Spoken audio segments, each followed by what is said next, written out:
put ice in a baggie, put that baggie on that injured part. That's going to cool it down, reduce the circulation, hopefully reduce the swelling, and it's going to numb it just a little bit. All right? So for the first 3 days after an injury, ice 20 minutes on, 20 minutes off. 20 minutes on, 20 minutes off. Why do you take the ice off? Your body's adapting. It's going to rewarm itself naturally. So let your body rewarm itself and put the ice back on. It's going to have a much better effect than if you just keep the ice on all the time. Okay? All right. Apply the ice as close to the injury as possible. So if somebody sprains their ankle on Monday, don't wait till Wednesday, because the effect is not going to be nearly as good as if you do it as close to the injury as possible on Monday. You said like not to apply directly towards the skin. What if it's like an arm injury or a leg injury? You want to put like a towel or a towel right there? Okay, as long as you have it in a baggie, that's going to suffice. Okay. The problem is, if you have ice directly on the skin, after a period of time of not moving, it's going to freeze the tissue. And if you freeze the tissue, that's frostbite. Oh, okay. There was a case of somebody that sprained an ankle, and the trainer said, go home and ice your foot. The person went home, iced their foot by sticking their foot in a bucket of ice for 3 hours. What? Okay, now that sounds like common sense. The trainer was held liable. Not liable, L-I-B-L-E, but liable. Responsible for the injury, because the person froze the foot, froze the tissues in the toes, almost had to have the toes amputated because of frostbite. So when we went to litigation, the judge ruled that the personal trainer should have said how to apply the ice, 20 minutes on, 20 minutes off, and not directly to the skin. So this is why I'm telling you some of these things, because it's based on a lot of litigation that has happened in the past. California is a litigious state. That says there's litigation right and left. You have to protect yourself. So you have to make sure that you have liability insurance, make sure that you know what you need to say, how you need to approach things, so that you're not going to be in a very poor situation as far as being liable for any kind of injury your client may incur. All right? All right. So let's talk briefly about those injuries we talked about. Sprain, strain. A sprain is a ligament that is stretched. When we say an ankle sprain, well, we have a broad ligament on the outside of your ankle. It's called the broad ligament. And if we damage a ligament, ligaments are not elastic, you would call. And if a ligament is stretched, it's not going to return to its original resting length. If it doesn't have a good blood supply to it, it won't heal back to its original resting length. It's a long time to heal because it doesn't have a good blood supply. All right? So if you sprain an ankle or sprain another joint by stretching the ligament, what's going to happen to the joint is going to be less stable. Do you have anybody that's had an ankle injury, sprained ankle, are they more prone to having that ankle injury in the future? Yeah, because they have less stability. Okay? So stretched ligament, sprain. Sprain is overuse of a muscle. You push too hard, you work too much, you strain the muscle. Now normally a muscle strain heals pretty quickly.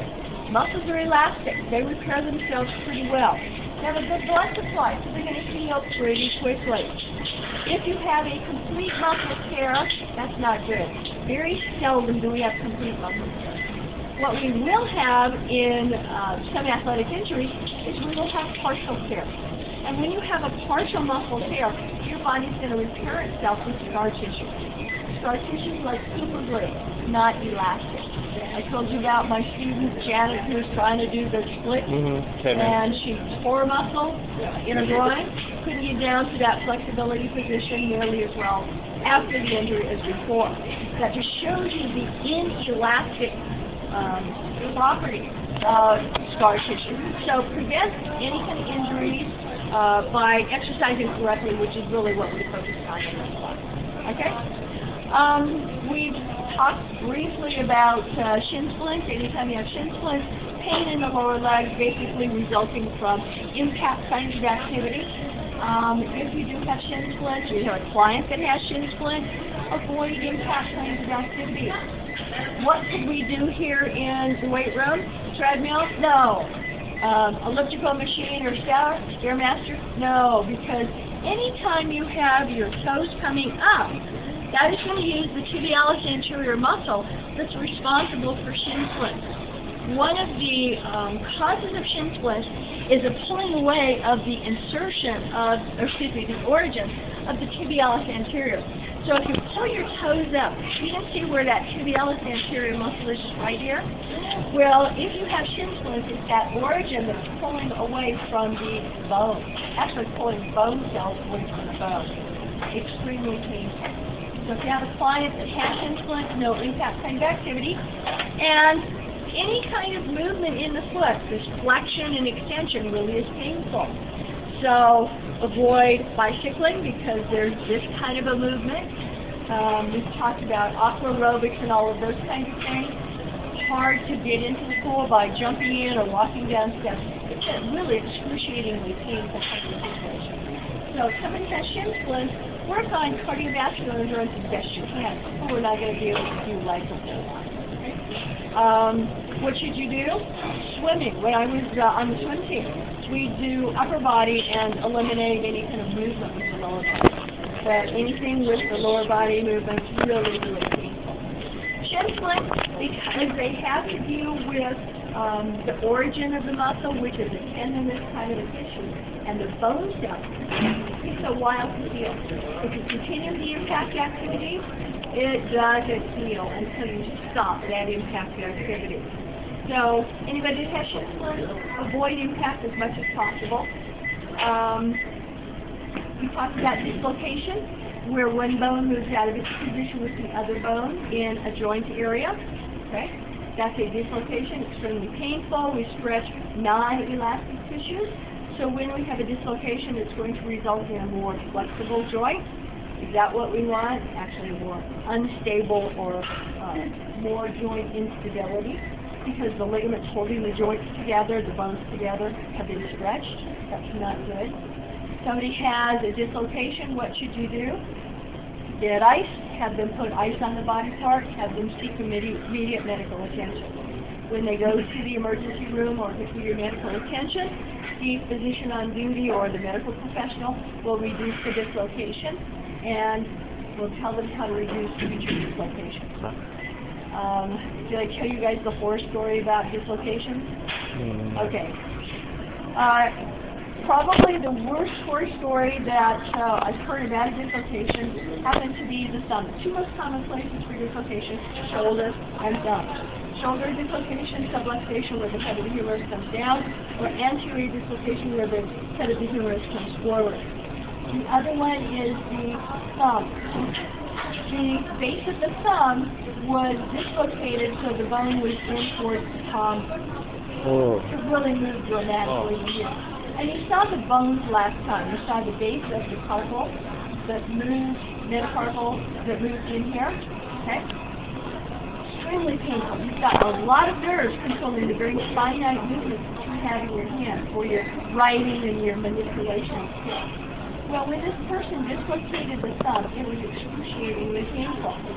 Somebody came by, a lady came by, wanted to be good to her, and we moms want to fix things and make things better. Okay, that's just in our contract of being wrong. Okay, so what this lady did is pull the thumb back into what she thought was supposed to be the correct position. Well, when she pushed the thumb back, she severed nerves. She severed blood vessels. She severed muscle. She severed connective tissue. The result was the person lost all use of their thumb because of it. Went to litigation, and the judge awarded the victim and was against the personal trainer as a good Samaritan because the person didn't have training in how to reduce the dislocation. What will really happen in a dislocation is the medical professional will apply traction, will pull it, not push it into place.